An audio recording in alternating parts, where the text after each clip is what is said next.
Manage करते तो, लेकिन इसका एक फायदा हो जाएगा आपको।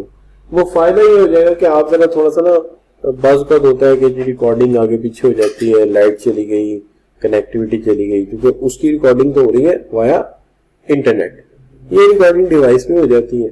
तो फिर ये होती है कि जब कभी उधर से मिस हो जाए तो मेरे पास रिकॉर्डिंग होगी, तो आई कैन गिव यू, मैं आपको रिकॉर्डिंग दे सकता हूँ। ठीक है, अच्छा बच्चों, तो अब बात आ गई दूसरे वाले सवाल की। तो दूसरे वाले सवाल में साल तो शुरू हुआ है कब? ठीक है जी, ये कब? जुलाई को ही शुरू हो गया। ठीक है, ये मैं डॉट डालता हूं यहाँ पे, 17-18 लग रहा है। ठीक है, लेकिन खत्म हो गया कब? 31। तो ये तो 9 मंथ का है, तो ये कौन सा ईयर हो गया? ये ट्रांजिशनल हो गया। तो आप इसको ट्रांजिशनल, लेकिन ये आपने कहता लिखना है कि जी महीने इसके 9 है, लिमिट इसकी डिफरेंट है, लिहाजा ये ट्रांजिशनल।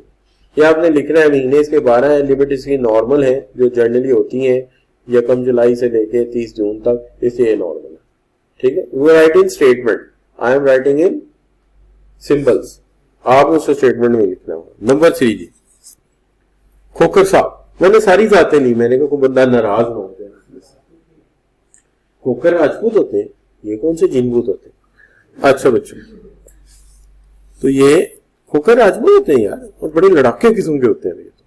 अच्छा 1.108, वैसे ये इतनी बाशऊर कौमें नहीं होती है, जट हो गए, राजपूत हो गए, ये अपने लिए कम ही लड़ते हैं, ये दूसरों के लड़ के पागल हो नहीं, हुकूमत मुगल कर रहे हैं, जगह लड़े, कोई समझदार कौम नहीं है इतनी, आई एम सॉरी टू से। नहीं बच्चों, है ना, हमारे अपने राजपूत है ना सारे, तो वो कोशिश करें तो हो भी सकते हैं।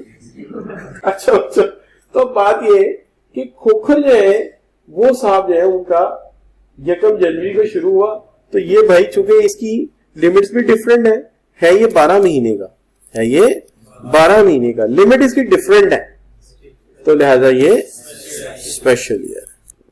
ठीक है ना। अब मियां साहब का जो है, वैसे मियां साहब यहाँ पे नहीं है, अच्छा, तो इनका जो है वो 1 जुलाई 12 से 30, ये बहुत ही लंबा खींच दिया इसको, यहां पे आना चाहिए ना ऐसे, ये है ना जी। अच्छा 30/9/12, तो ये तो सिर्फ 3 महीने का है ना, so it is 12 month base, तो लिहाजा 3 माह का है, तो ये क्या है? ये ट्रांजिशन है। ये सवाल पेपर में आएगा। ठीक है, ज्यादा नंबर का नहीं आएगा, इस चैप्टर में से 4 नंबर के सवाल आते हैं, लेकिन है मुफ्ता, आसान सा है, हमें 4 नंबर मुफ्त के क्यों छोड़े, ये लाजमी खींच लेने चाहिए बंदे। अच्छा बच्चों, अब ये क्या ठीक आ गया, ये नॉर्मल टैक्स ईयर है एबीसी लिमिटेड का, कब से लेके 1 जुलाई से 30 जून 2020, एन एप्लीकेशन और लिफ्ट की है, किसके लिए? कमिश्नर को ग्रांट करने के लिए हमें स्पेशल टैक्स ईयर दे दो, कब से? 30 सितंबर ऑफ ईच ईयर, 30 सितंबर। ठीक है ना, तो ये कर लेंगे आप कैसे? देखिए 30 जून को वाइंड अप करें, जुलाई अगस्त सितंबर 3 महीने का ट्रांजिशनल पीरियड डाल दे, करा ही देते हैं यार, 2 मिनट की बात, इतनी देर में समझाना उतनी देर में काम ही हो जाना है। ये खत्म हो गया पिछला साल, कब खत्म होगा? 30 जून 20 को खत्म हो गया। अब उसने मांग लिया, ये इसका क्या है? नॉर्मल ईयर है, ठीक है, और ये है 12 मंथ का। अब उसने मांग लिया कौन सा साल? अब उसने मांग लिया 30 सितंबर, 30 सितंबर उसने मांगा है, तो 30 सितंबर का मतलब है सिर्फ कितने महीने आगे जाना है? 3 महीने आगे जाना है, यानी 9/20 ही रहेगा। ठीक है, उसके बाद ठीक है कि वो नॉर्मल हो जाएगा, जैसे वो 30/9/21 पे चला जाएगा। ठीक है, अच्छा, ये उसका भले स्पेशल ईयर बन जाए 12 मंथ का, लेकिन दरमियान वाला जो है वो सिर्फ कितने का है? 3 मंथ का है, और ये ट्रांजिशनल है। अब मसला आ गया इसको डिनोट करने का, तो अब हमने सोचना है कि उसको नॉर्मल ईयर मिला ही नहीं, नॉर्मल ईयर मिला ही नहीं, और इस साल को देखें कि ये साल कौन सा बनता है, तो आप कहेंगे ये 30/6/21 वाला साल है, टैक्स ईयर 2021, तो इसकी लास्ट डेट आके इसके अंदर गिर रही है, इसकी कौन सा टैक्स ईयर कहलाएगा? 2021। अब इसी तरह ये जो लास्ट डेट है उससे अगले वाले में जाके गिर रही है, वो अगले वाला क्या बनता है 30/6/22, तो ये इसमें आके गिर गई, इसलिए ये टैक्स इक्विवेलेंट कहलाएगा 22। ठीक हो गई बात। ये भी आपको स्टेटमेंट में लिखने होंगे, मैंने इसको डिनोट करके आपको समझाया। क्लियर जी? अच्छा, अब ये कैसे लिखे जाते हैं, ये आपकी बुक का सवाल है ICAP की, और ये उसका आंसर दिया हुआ, तो आप दोनों को पढ़ लीजिएगा। ठीक है, ये बल्कि आप सॉल्व कीजिएगा फिर टैली कीजिएगा। ठीक है, अच्छा जी, अब आ जाए पर्सन्स की तरफ कि पर्सन्स कौन से होते हैं। तो मैंने बताया था कि पर्सन 3 तरह के हैं। इंडिविजुअल को भी पर्सन माना जाता है, ठीक है, और एक AOP को भी पर्सन मान लिया जाता है।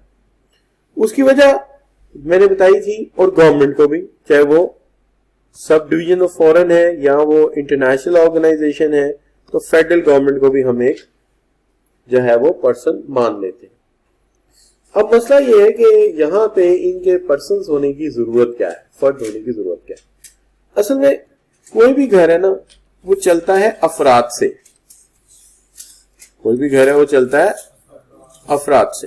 तो अफराद होंगे तो घर चलेगा ना, और अफराद जब घर में होते हैं तो माएं, बहनें, बेटियां, वालिदैन, उनकी एक डेफिनेशन रखते हैं कि एक बंदा हमारे घर में आबिद है, ये हमारा बेटा है, ये सलमा हमारी बेटी है, डेफिनेशन होती है ना।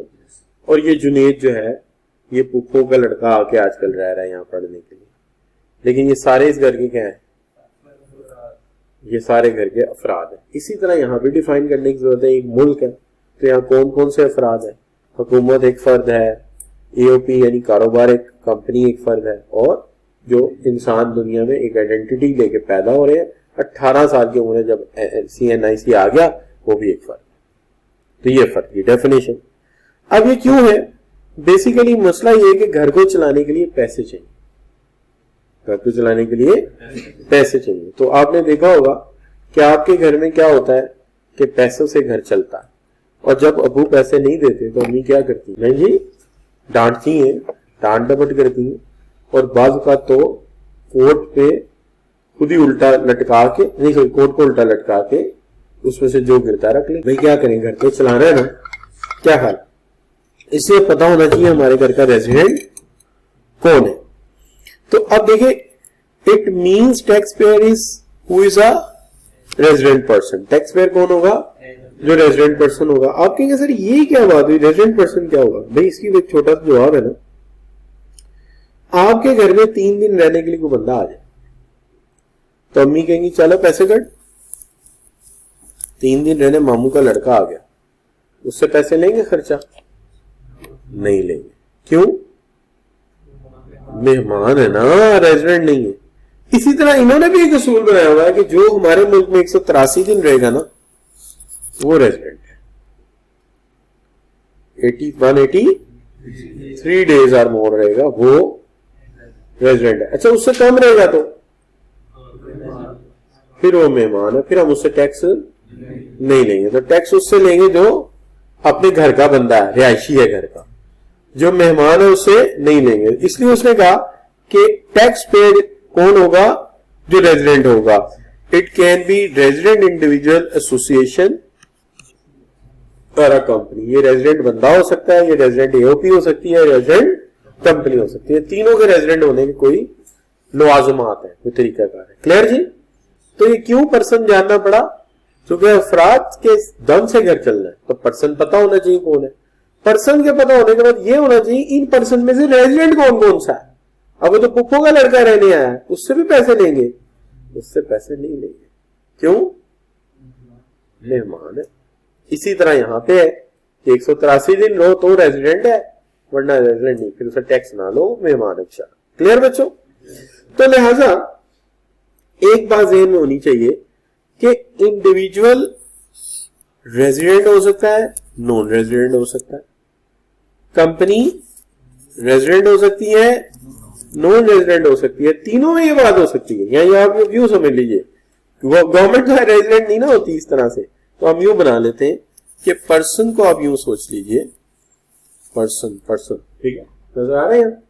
पर्सन, पर्सन को यूं सोच लीजिए, एक इंडिविजुअल रेजिडेंट भी हो सकता है और नॉन रेजिडेंट भी हो सकता है। ये इनका जो सेक्शन है वो है, वैसे लिख रहा हूं 82, आपने याद नहीं करना है, सेक्शंस लिखने भी नहीं चाहिए, रिक्वायर्ड भी नहीं है। एओपी रेजिडेंट भी हो सकती है, नॉन रेजिडेंट भी हो सकती है। इसके लिए जो इन्होंने सेक्शन बनाया हुआ ना, इसके लिए जो इन्होंने सेक्शन बनाया हुआ वो सेक्शन है 84, और जो आपका है कंपनी वो भी रेजिडेंट और नॉन रेजिडेंट हो सकती है। इसके लिए सेक्शन बनाया इन्होंने 83, 84, 82। इसमें वाज़ह किया है कि किस तरह से ये रेजिडेंट बनेगा, इसका क्या तरीकाकार होगा। अब ये जो रेजिडेंट एंड नॉन रेजिडेंट का स्टेटस है, ये हम फिर अपने अगले लेक्चर में रख लेते हैं, ठीक है। रेजिडेंट नॉन रेजिडेंट का जो स्टेटस है, इसको यानी सेक्शन 82, 84 एंड 83, इसको हम नेक्स्ट में ले जाते हैं। क्लियर जी? अगर शुरू करेंगे वो होगा ये कि हमारे पास भले 4-5 मिनट हो भी, लेकिन उसमें कोई कुछ क्लियर नहीं होगा, बल्कि कोई भी अधूरा टॉपिक इन सब्जेक्ट्स में, जैसे कॉस्ट हो गई, रिपोर्टिंग हो गई, टैक्स हो गया, इसमें कोई अधूरा टॉपिक देने से अच्छा होता है कि आप टॉपिक शुरू ही ना करें। अच्छा बच्चों, क्लियर हो गई बात? तो अब बाकी सब